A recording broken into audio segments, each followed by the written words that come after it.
Howdy, guys. This is the Mind Rot crew here. I'm Isaiah. I'm Aiden. You might have also noticed that going forward here, Major isn't here, but he will be in the video.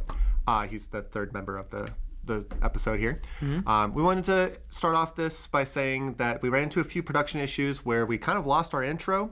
So we're redoing it for you guys, and we've got some upgrades that we're going to be working on going into the future here. Absolutely. Don't mind the issues too much. You know, this is like our first time kind of getting into the podcasting and everything. These issues did kind of mean that our topic was not as timely as we were hoping. Some of the issues that we discussed here today actually did get reverted or rolled back. We do still think it's worth bringing up all of the issues we cover in this episode, especially because companies have been known before to pull these kind of bad policy pullbacks at the start of a game. So we think it's still worth releasing this content and worth talking about these issues. Yeah, exactly. So expect better quality stuff from us going forward. We're going to try to make each episode better and better as when we try to figure things out. Mm-hmm. We're still new at this, so bear with us, and we want to hear from you as well. That's probably enough yapping for us right now. So go ahead and give this podcast a listen or watch wherever you're from, and we'll see you guys next time. Bye. The thing that's so interesting about the Bazaar as a concept is it's very comparable to Battlegrounds, but the difference is with Battlegrounds, you have a lobby that you're queuing into. You have to be continuously engaged with, exactly, right? You have to be involved in. With Bazaar, you can just stop playing at any time, continue to run. It uses the boards of players who were in that same period of the game, like a chapter of the game, round of the game. So it'll save like a snapshot of your board on day 6, because it keeps track of rounds in terms of days. And then when you're on day 6, or when another player's on day 6, maybe a month from now, they might queue into my board. And then once my board is defeated or encountered, really, it is just removed from the pool. Yeah. Of the encounter pool. So essentially, it's multiplayer without you having to be continuously engaged in the multiplayer, which is really nice for anybody that is really busy. People with kids or family or full-time jobs, stuff like that. It's super nice to be able to just jump in and out. So whenever I heard about this game, I was immediately really interested. The other big tagline that Reynad had, or something that he was really trying to push, was that he was talking about how this game would beat other TCGs by not having the meta. He was really big. He really hated meta decks. He hated the concept of meta decking and net decking and stuff. He hated the lack of originality, and he grew up in an era of card games where people would have to come up with and brew their own list. It's just old school Magic the Gathering with no internet, right? Yeah. If you have no reference, everything's original. And so that's the other part of the Bazaar being an auto battler, is it's also a roguelike as well. So you don't get you don't start with the same build every time. You are constantly making a new build every run. You make do with what you get. Yeah. Okay. So that makes it. What it sounds like is that makes it easier for newer players. In theory, honestly. Yeah, I mean, the idea is the more you play, the more skill you'll get, and the better your boards will be. And of course, the further along you get into your run, the more complicated the boards will be, because players' boards were good enough to last that long. Oh yeah, so it's just like TFT. When we played, I was super rocky. When I first jumped into it, because I just didn't know what things to pick or what I could get by. I won a few rounds, but it's gonna be the same in the Bazaar, where you can jump in initially, you probably won't know what to pick, so you'll probably will flop a little bit, but the process is really fun. It was really fun. Yeah, to be fair, there still was a meta. You could absolutely try to build around. That was what he pitched, right? He wanted, in theory, it was supposed to be this perfect meta. Very ideal. Game. Yes. Yeah, it was idealistic. I'd say, the whhole game honestly was pretty idealistic. I think as we're kind of getting into. That said, the game itself was a ton of fun. The aesthetic was great. I really enjoyed the the whole shopping process and combat mechanics, and also just the fact that you would encounter random boss monsters and things like that. It was a really fun game.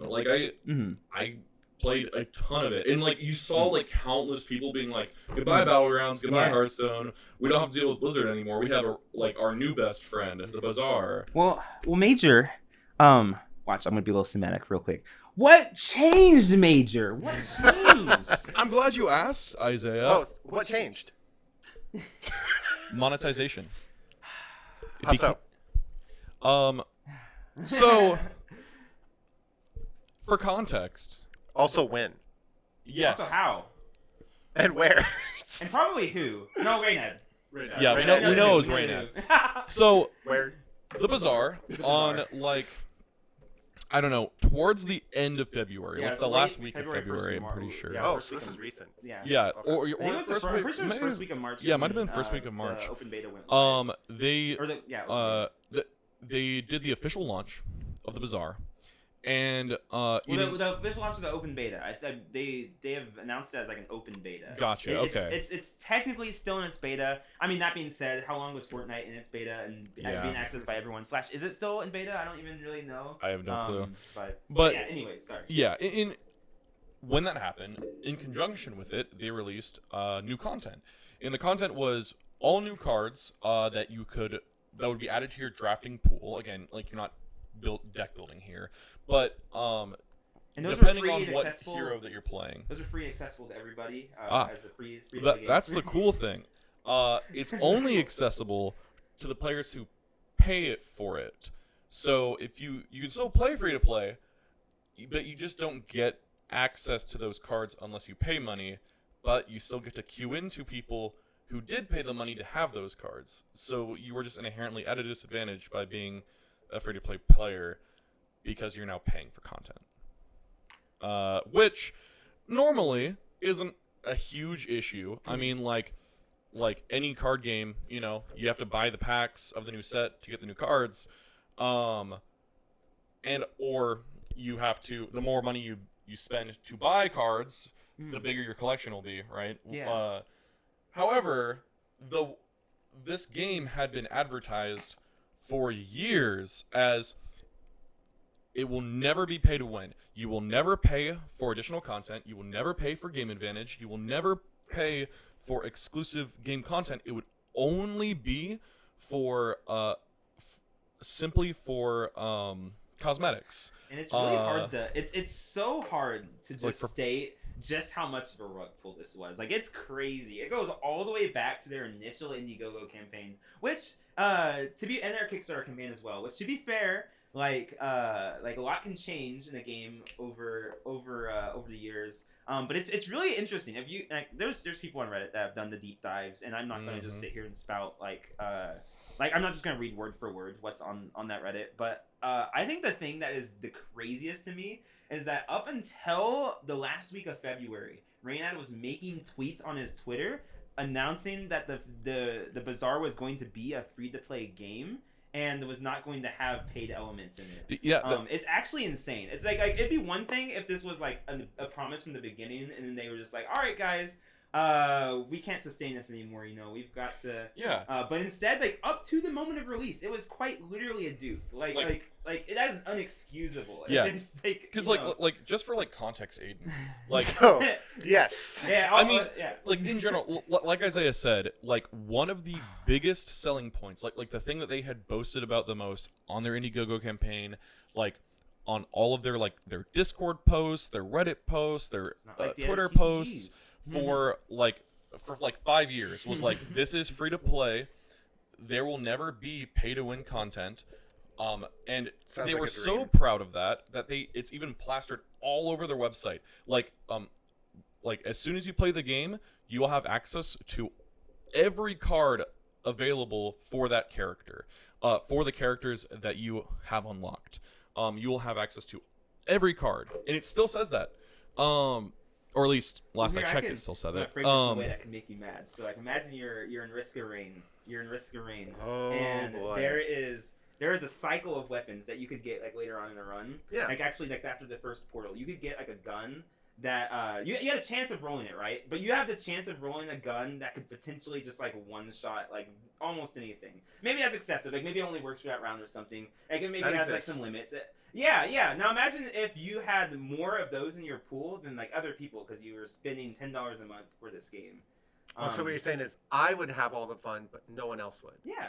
Oh. That being said, I think the worst part of it is it's not even guaranteed that you're paying to win, right? Because like they actually. True. So now the crazy thing is they released these paid items. They actually nerfed them about a week into, if not a week, maybe a couple of days into the launch. Mm-hmm. So I paid for this product, and then it got nerfed.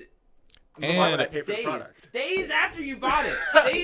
And it's RNG if you even encounter them in the first place. You have a chance of not even seeing them. And they also have a chance of diluting your pool for something you are trying to build. You don't even have like a guarantee that it's going to be good for what you are trying to go for in that given circumstance, right?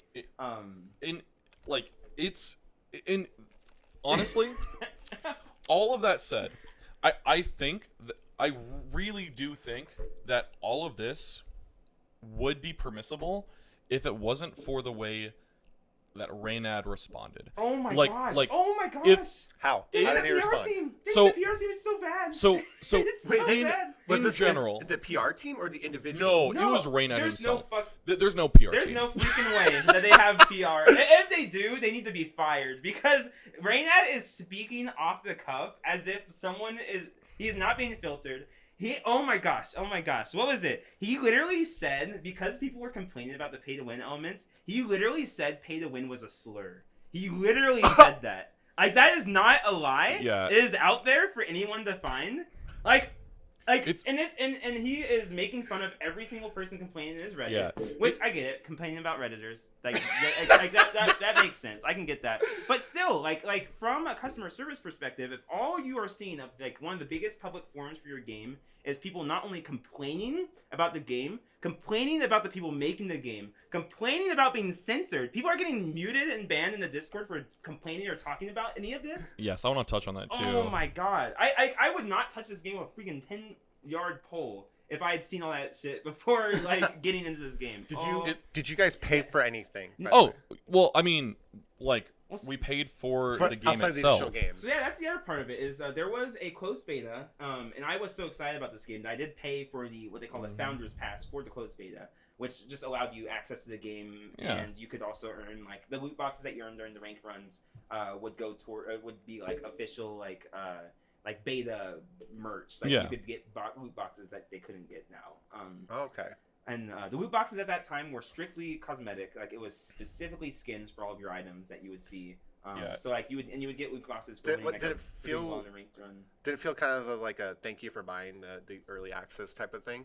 You know, I felt more like I was honestly for me personally. I felt like I was not only like investing in a game that I was really excited to see, like something like new, you know, but it looked like so much fun. I just wanted to play it as soon as I could. I to this day I still think like if that game had like a $40 price tag or like a $50 price tag, maybe even like AAA titles, like I would consider just like buying it outright without any of this monetization. I genuinely agree. The thing that like is like so upsetting is that like the game itself is good enough that people would get over the issues. But the fact of the matter is, like, you have situations in which, like, for example, like, it's just blatantly a rug pull. Because, there was this post I saw where someone was posted in the Discord talking to Reynad, like, with like a series of quotes and like receipts from saw that one. Years. You guys can find on Reddit in the Bazaar Reddit. It's like the top post from this month. He literally has like links and dates. Yeah, of every time he said that it was going to be that he was not going to do this business model. He then responded with like sarcastically like I'm so glad these things I said 6 years ago, I was able to live up to the ambitious goals I set 6 years ago, and that the game surely didn't evolve at all during the last 5 years. And so the person responded with, okay, do you want more recent receipts? And so they posted quotes from it was like 2 months ago, 1 month ago, 3 weeks ago, 2 weeks ago, 1 week ago, this week, like him being in reference to like when this came out, just like him like not even just vaguely saying, but explicitly stating that like this would not be a business model that they would ever pursue, and then they did. And like it's crazy too, because like his response to that was to time them out for like 7 days Yeah. on the Discord Yeah, right. to mute them, right? Yeah. And you I'm have not listening. I'm not Hey, listening. if you can't hear it, it's not true. yeah, and like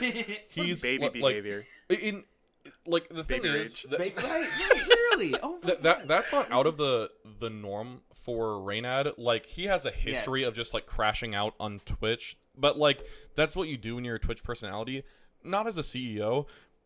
The point being, the entire dev team and Reynad are just laughing at the community who the majority of the community not only were they these were people who were willing to spend money for the closed beta, and even more so there were people who had been there who had donated to Indiegogo campaigns or like I'm really lucky that I wasn't like on board with this game from the start. Like I couldn't imagine being a big donor right now. imagine like, how horrible financially that would be. supporting this endeavor for 5+ years, and then just like with the expectation that like you wouldn't have to pay for a subscription because they said that they would never do that, And so you were on a only to be subscription, told only that you're going to do that now. Yeah. And it's funny because people are now like they're doing the like protest with your wallets thing.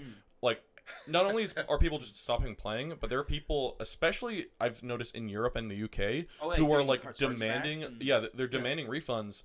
And when they respond with sorry, all purchases are final, they go, cool, well, you're breaking about like 10 European laws, or like oh, you're like super going against all these UK like things, so if you don't refund me, I'll sue you, or I'm just gonna have the government force you to refund me, and then they get their money back. So I have a quick question.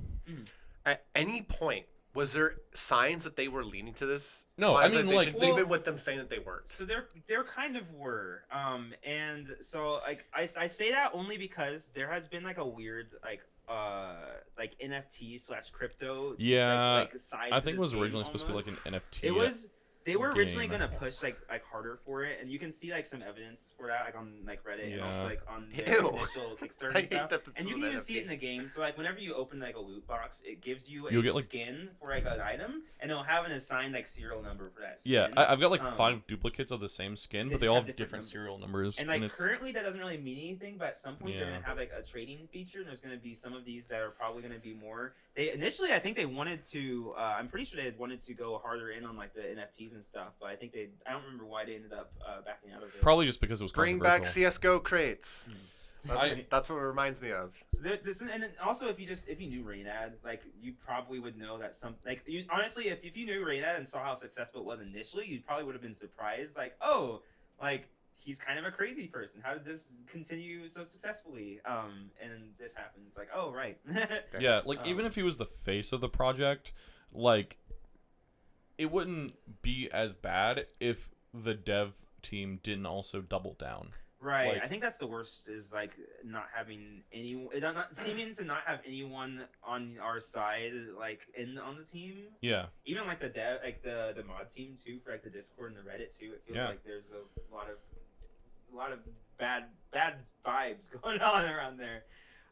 Because like realistically, like you would have people who are more than happy to pay for cosmetics. Like clearly this subreddit shows that. You have people who are more than happy to pay for like season passes that deal with like ranked play stuff.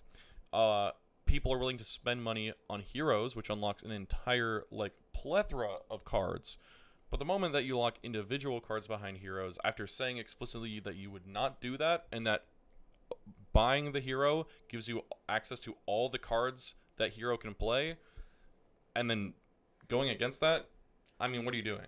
I Right? think so. Something else, I don't know if since you haven't played, you might not get like the implication of this either. But there's also another implication of this whole system that kind of makes us think that they haven't really planned well for the future. Whenever this is only the first like pass that's come out. They're planning on having monthly passes. Each pass will have potentially a few like of these hero packs where you have packs of cards for those heroes. So this one had expansion for 2 different heroes in the game currently. And so next season we'll probably have 2 more. Now every time they add one of these expansions to your hero, you are theoretically diluting your pool if you are trying to search for something specifically, right? Like if I was trying to make a build for like a type of strategy that was good in like the base game, Yeah. and add like this bundle that doesn't have any cards for it, that's just making my odds of finding that card worse. So as the game gets older, not only are people going to have to figure out how to access these cards, because by the way, these cards are never going to be free. As soon as the season pass is over, these cards are immediately going into the shop for in-store currency that's also difficult to attain because of how they rework the system. Yep. I hate that. So as the game gets older, if you are going to want to optimize your build, you'll have to kind of like pick and choose which of those to play. They have added a toggle feature, which you can toggle the expansions on and off, which is that's needed good. to happen. Yeah. That's like a start. But like, what happens, like, you know, when we're like 2 years in and someone's getting to the Bazaar for the first time, and they're like, oh, if I want to play this kind of strategy, I have to buy like these 4 expansion passes from like completely random, you know. I think you can like I don't know if you can retroactively. Oh no, I just remember seeing a post that was saying 1 year in with this monetization, with this monetization strategy, a new player would have to win 186 ranked runs consecutively, and that is hard. Like you have to get and that is consecutive wins. That's not even counting losses. Wait, what? I mean 186 wins in general. Yeah, and you don't that's win. ranked. I would say you don't win a majority of the time unless you're really good at this game. Imagine being told, if you want to progress with at all all the in a cards. game, you have to win 89 times. You have to be a gaming legend, and then lose to the people who have the cards you don't have that you're trying to get. You brought up Risk of Rain as an example for me to like understand what you're talking about. Yeah. Risk of Rain 2, love that game. Yeah. I can't even get 2 consecutive win ratios with it because I play on the hardest mode, and even then on like normal mode, the game will just throw you a random thing where it's like, oh, you just lost half your health. Ranked has gotten even harder now because of the way they've reworked the system. You used to be able to get ranked tickets, so like tickets that would let you. Yeah, you can't even get free ranked tickets anymore. I forgot to even mention. I forgot the about ranked that. Mode is also you also have to pay to play the ranked mode. I somehow forgot to. mention that.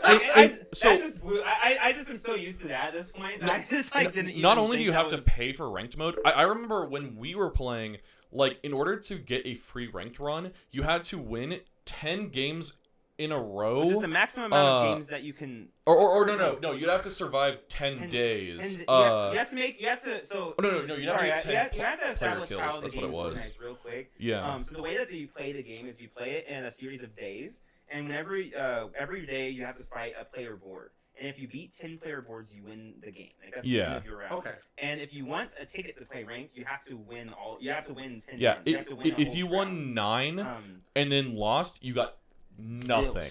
Actually, in the beta, you got a chat. You got a couple chats. They actually you would get like a handful of gems, and after like a few like really successful runs, you'd be like, cool, I can afford a 1 ranked run. That's cool. That's pretty fun.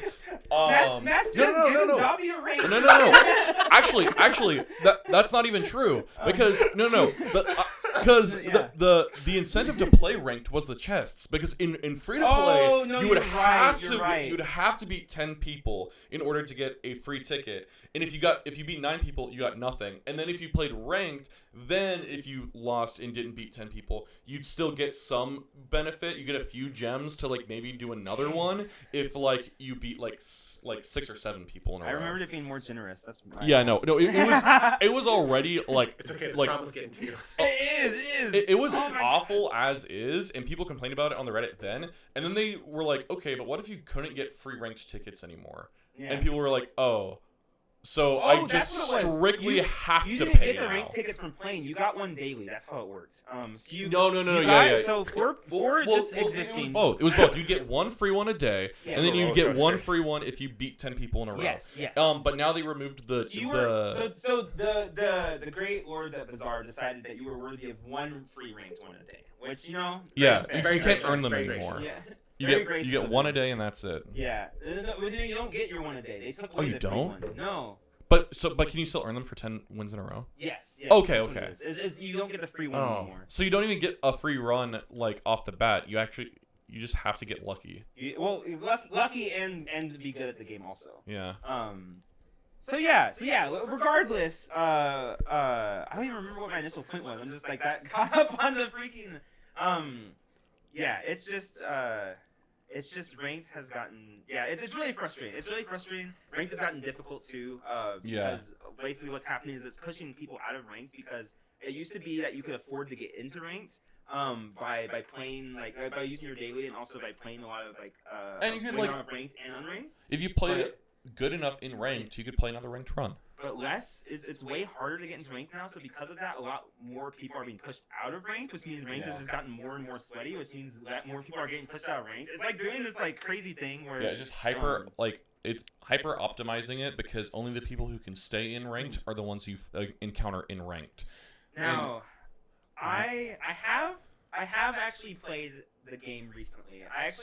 I thought it would be unfair for me to make all of these criticisms, which without having played. I was so frustrated when all of this was coming out. I did not play the game a single time up until this last week. Well, it makes sense. They lied to you. No, why would you want to play?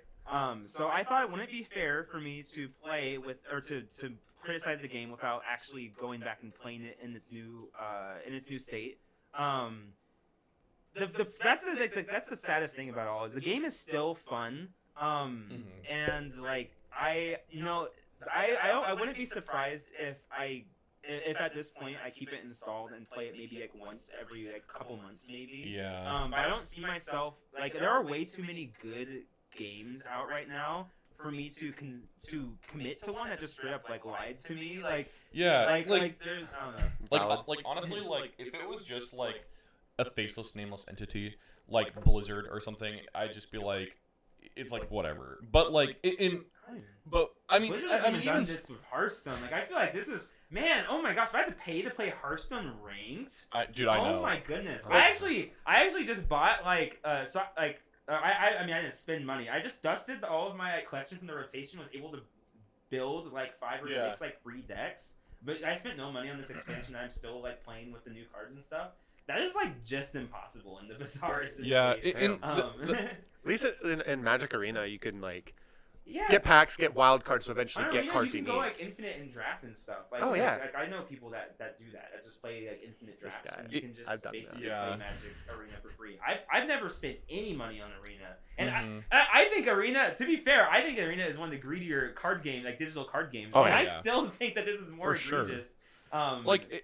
It just sucks because I love the game. I want to play more of the game. I want to go home and play it, but I'm not gonna because again, there's no future in that game right now, and as it stands, and Reynad and his team were so petty that I even would have understood if they were look, guys, we bit off more than we could chew. We were too ambitious. This cost us way more than we thought it would. It's not free. Please to build a game like bear this. with us.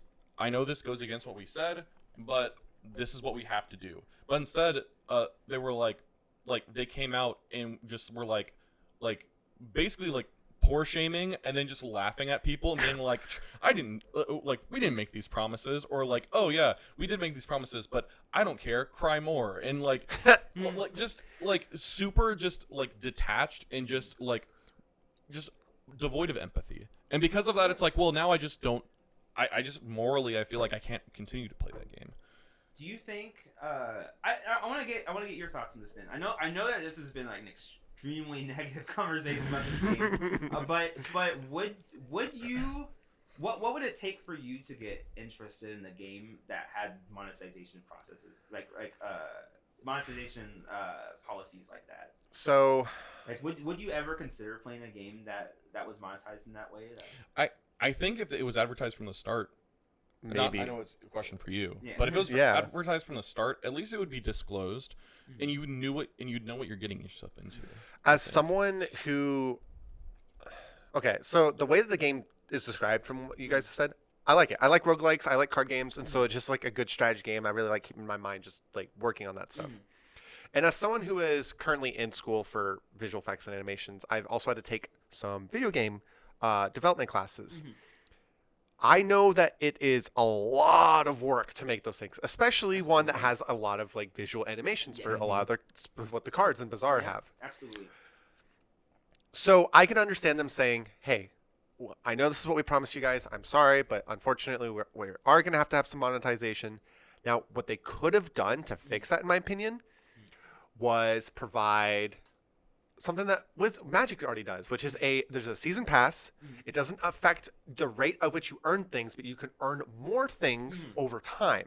Yeah. So you know how every game nowadays has a season pass. Oh, yeah. I hate it, by the way. I want to say I don't like season passes, but it's almost just a reality at this point. Like, Yeah. They work, and it's when you have a season pass that for someone who's not paying for it can still earn things, it's okay. Now, obviously, if I'm spending money on a season pass, I would like to be able to earn more stuff. So it's like nice to throw a pack here and there. I will say, to be fair, there are free rewards technically on the pass. They're not like super relevant. Like I've never won anything. There's like these dailies that you have to grind for to get them. Yeah. And the dailies, like, and to be fair, Most games have that. Like, yeah, they all have that. Dailies are hard to grind for in the Bazaar specifically compared to other games, because in a game like Magic, if you have a daily that's like play with like 5 black cards, you can like just build a deck that has 5 black cards in it. The Bazaar is tricky because they'll make these dailies that are tied to like specific strategies and combos, and you could just open cards that are really bad for you to do that. And are you gonna use your one ranked run that you paid for to try to do a daily? I mean, to be fair, like in the freeze, you have like, you might as well just like throw your run for it, because at this point, roguelike your run just doesn't shouldn't matter. have restrictions like that if you can't change the outcome. Honestly, Oh my God. honestly, if you were in the Slay Aspire and it was like you have to play this card like 10 times, or you're not getting your. the thing is, like, I would be fine with all of this. Like, I wouldn't have an issue with that if like this whole thing, this entire thing could have gone away like that and just swept under the rug like nothing, if they had just implemented it so that way people who don't own these cards don't queue into people who do. Separate queue. If Absolutely. people if unlocking those cards then put you in a new queue where you now had the opportunity to queue into people who had those cards, it'd be a different story. Not even guaranteed. If you have the cards, you can queue into someone who doesn't have the cards. Just don't make it the other way around. Just like, it's an easy if-then statement. Like, it's one line of code. I mean, it might be more complicated than that, like, realistically, but ultimately it's a yes or no check. Do you have these cards? No. Then the players whose accounts have the marker that says, "Hey, I own this content," you will not encounter them. If you do own it, then you now have this marker on your account, and you can play against everyone who has the same markers as you, or people who have less markers than you, right? That's kind of think of it is that it's more the principle of it all. It's not about the specific cards themselves, right? Yeah. Like to be completely honest, if I ran into one of those cards in like a build, I wouldn't even notice. There's like so many items in this game, right? Sure. Like I might not even know specifically which card it was that I got like ruined by. But I think it's more just like the principle of it all.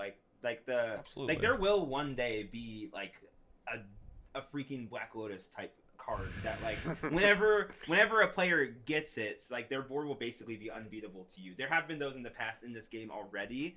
We've lived through pufferfish meta. We've lived through like that doesn't mean anything to you, but it was a nightmare. It was a nightmare. And it's like there are definitely cards Sushi that like if they had gotten introduced as DLC would have been the most frustrating thing in all time. Yeah. But like at the current moment that might not be the case, but I think it's the fact that it will be. And like you said, I think if there was just like a separate queue where people knew that they were going into. Yeah. And like ultimately, like I think you're right. Like this is just a matter of morals and ethics. It's like, does the game that I care about me? And normally you're left guessing because you don't have direct contact, or at the very least there's a song and dance where they pretend to care about you. Yeah. In this case, they just outright went, no, we don't. And also, we've heard your suggestions on how we can fix this, but we're going to choose not to anyway because we're petty and spiteful. And it's like, okay, well, how can I support a game that is active, who is like outright said, we want to screw you over. Thank you for your money.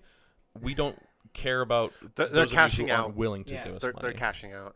From what it sounds like. I will say, we're a little low on time. Oh, yeah. I'm gonna give you guys my like final thoughts on the matter from what you've told me, and like how a new player such as myself could get into this game or could not get into this game. From what you guys have told me, I am not a big fan of developers and people who are promoting the game to be essentially lying to the consumers. It's bad. It's bad PR, and it also just makes it so that way me as a player is not being validated or considered whatsoever in the game. And all they want is my money. They don't care if I enjoy the game or not. They don't want to improve the game based off of what you're telling me.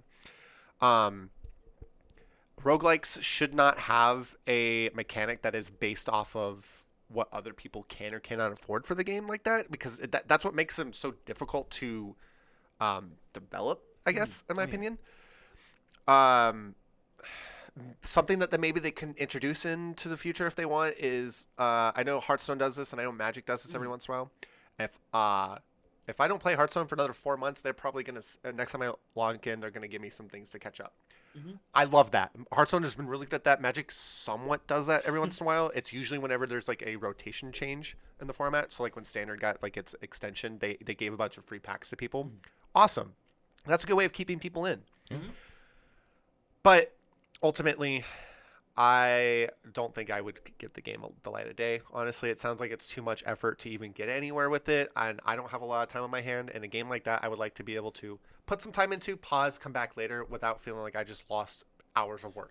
It's funny because a month ago, I would have told you that this is the best like new player game, like period. Because like sure, there are people who will like re-roll their builds until they get the perfect start, but like realistically, like you could go into this game knowing nothing about it, but you go into it with the expectation that cool, now that I have this game, I don't need to buy anything else. I have the same resources and same like everything that I have access to, everyone else I'm playing against has access to. Yeah.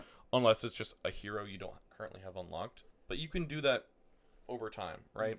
And the fact of the matter is, like, like you said, you could set it down. Like, it wasn't in a lobby. You could play this game casually. Like, it was not meant for the sweaty tryhard who will sit there for hours. You can play for, like, 10, 20 minutes, go to work, play for, like, another, like, 10, 20 minutes on your lunch break, and then finish it when you get home.